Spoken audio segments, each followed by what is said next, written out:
ఉత్తరప్రదేశ్లోని బహరాయిచ్లో ఆపరేషన్ బేడియా కొనసాగుతోంది. తోడేలు కోసం డ్రోన్ ఉపయోగించి గాలిస్తున్నారు అధికారులు. ఒంటరి తోడేలు గ్రామంలో వరుస దాడులకు పాల్పడుతోంది. ఇటీవల 11 ఏళ్ల బాలికపై దాడి చేసిన తోడేలు ఇప్పుడు మరో మహిళను దాడి చేసి తీవ్రంగా గాయపరిచింది. రాత్రి నిద్రిస్తున్న సమయంలో 10 గంటలకు ఓ మహిళపై తోడేలు దాడి చేసింది.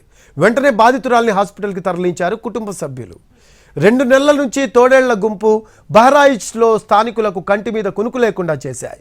మ్యాన్ ఈటర్గా మారిన తోడేళ్లు గ్రామాల్లో సంచరిస్తూ చిన్నారులపైన దాడులకు పాల్పడుతున్నాయి. తోడేళ్ల దాడిలో ఇప్పటివరకు 10 మంది ప్రాణాలు కోల్పోయారు. వారిలో 9 మంది చిన్నారులే ఉన్నట్లు తెలిపారు స్థానికులు. దీంతో యూపీ సర్కార్ ఆపరేషన్ బేడియా చేపట్టింది.